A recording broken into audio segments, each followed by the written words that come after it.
Let's start with the warm-up. Hands overhead, pull the arms and elbows down to your waist as you lift up one knee at a time. This is a standing lat pull march.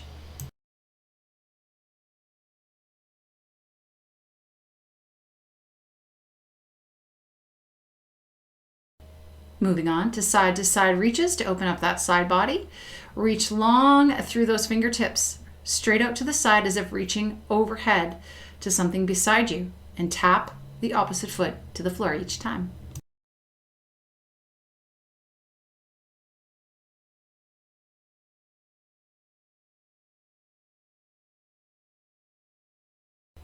From here, we're going to go into some nice bodyweight squats, focusing on slow and depth of your range of motion here. Shoulders are back, chest is up, and fully squeeze the glutes at the top.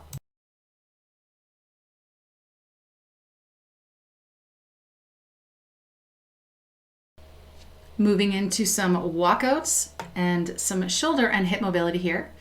Walk out into a nice high plank, trying to keep that spine long and try to straighten out those legs. Hold a strong plank, bring one knee across and under to the opposite elbow and the other knee across under to the opposite elbow. One arm circle each side, and then bring one foot forward all the way up by the finger. Reach up as you rotate, fingertips to the sky, and then thread the arm underneath the other arm. Do this 3 times each leg, then bring that hand back to the floor. Bring the one leg out to meet the other leg into plank and switch. Bring the opposite leg up as far forward as you can so you can really get a stretch in through that hip.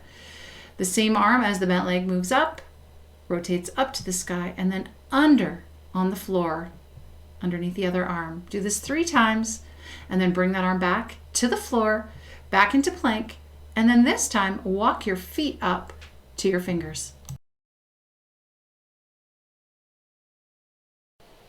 Don't stand up yet. I want you to place those fingers under your toes, keeping your legs bent if you need, and give them 10 bent knee pulses. We're going to bend the knee and trying to straighten the leg, relaxing the neck, looking between your feet here so that you are not looking up, keeping that neck and upper back relaxed. 10 pulses. Then you're going to bend the knees, roll up, and come back to standing. From here, place those fingertips to your shoulders and give yourself some big shoulder rolls, like you are trying to draw circles on the walls beside you with each elbow. And then we're going to switch. That's 3, 4, 5, 7, 9, and 10. Take those legs out really wide. Spread your arms straight out to the side. Reach. I want you to rotate, bend into one knee and one heel as you try to saw off your toes with the outside of each hand. So this is a Cossack lunge with a twist. Literally one of my favorites for opening up the inner thigh, activating through the glute and quad, rotating through your thoracic spine, and reaching across the back. Last but not least, we're going to finish off with some jumping jacks, always bringing the thumb back to the shoulder. We're going to do 10.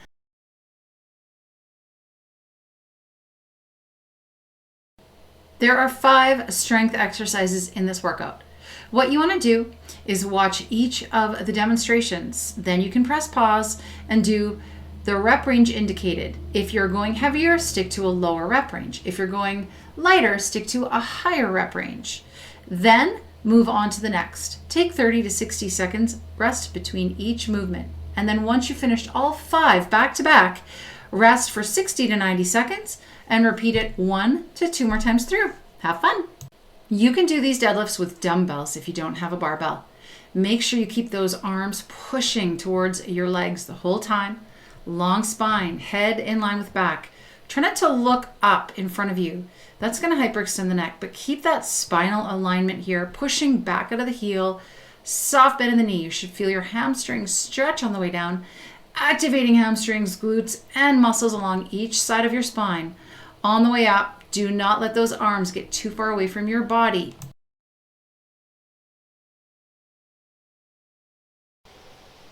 The goal for the push-ups is to get your nose to the floor. So you can do this from your toes, with or without a band, or if it's too difficult to maintain that, you can go from your knees with or without a band, or you can elevate your hands onto a higher surface. Make sure you keep that shoulder to hip tight and strong. Don't dip through the waist. Nose to the floor. Avoid excess rocking or using momentum. Keep that spine long. My abs are really engaged here. My head is in line with the rest of my body, and I'm trying to pull with my back muscles, not just by moving the arm. Relax the fingers so you don't overgrip the dumbbell or the kettlebell that you're using. For the reverse lunges, go lighter if you need to enable you to keep your torso as vertical as possible without bending forward at the hip. So as you lunge back, keep the shoulders stacked over the hip and almost think of tucking that tailbone under to really squeeze through the glutes area rather than having to shift the weight into the front leg all the way. In order to stand back up, you can even do this body weight only.